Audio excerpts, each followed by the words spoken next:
Speaking with charisma comes down to projecting two key qualities: warmth and competence. If you have competence without warmth, you can appear authoritative, but also cold and potentially arrogant.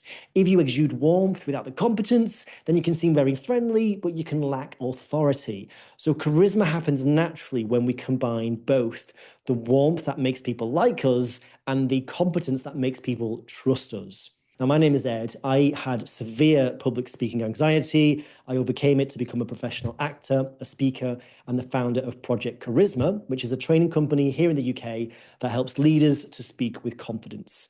So, how do we find this balance between warmth and competence?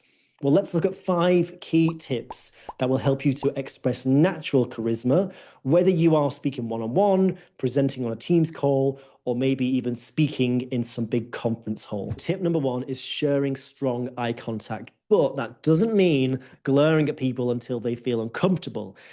You want people to feel that they are important to you, that they have your full attention, and that you are sharing your eye contact, not just with them, but with the entire room, making everyone feel part of the conversation. If you're continually breaking eye contact, it looks like you're distracted, or worse, that you're stressed and you're uncomfortable. It's a little bit like a nervous animal who is looking around for any potential threats. So as you enter the room or step on stage, rather than looking down at your feet or towards the lectern, I want you to look up, to smile, and to connect with the people in the room. It's not about dominance, it's about presence, and it's about connection. Nervous speakers often rush through their words because they want to get it over and done with as quick as possible and sit back down.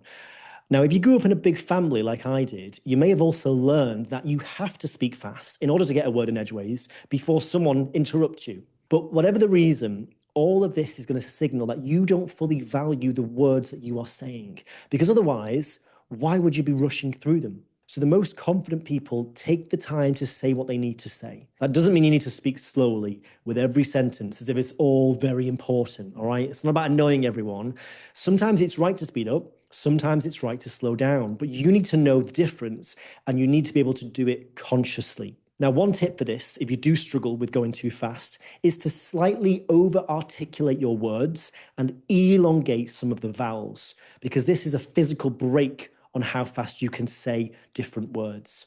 If you treat what you're saying with more importance, your audience will too. The next tip is to use what we call vocal variety.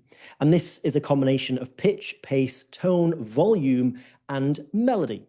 Think of these as the different dials that we can turn to change how your voice sounds. Now look, the reason why people listen to white noise to fall asleep is that any sound which is the same and is constant eventually gets tuned out. And in just the same way, if your voice sounds the same from one sentence to the next, then eventually people will start to subconsciously tune out what you are saying. So look, we can increase our pitch and our tone and our melody to sound more warm, and we can slow down and we can drop the pitch to express more competence. But all of that variety and changing is going to keep people engaged and keep people listening.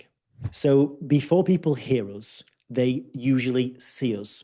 And this is why body language is one of the strongest signals of charisma. Now, the key principle that a lot of people are familiar with is openness, right? Not covering your face, not closing your arms, not looking tense and closed off, but having relaxed posture, using nice broad open gestures, and generally looking more comfortable and receptive. But the second thing that we need to work on is slow, purposeful movements.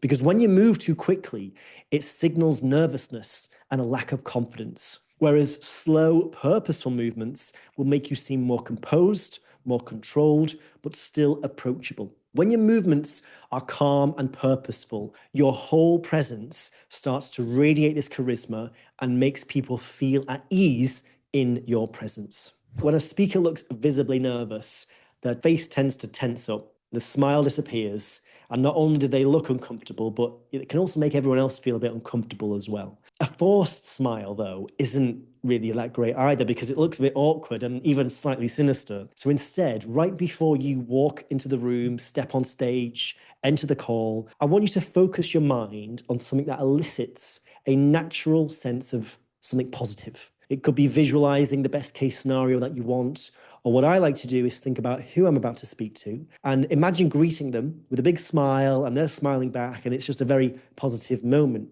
And this creates a little emotional shift that lights up your face, reduces that tension, and that is going to make people view you as far more charismatic and far more likable. So, in summary, what have we learned about speaking with charisma? Well, it's not magic, it's not personality.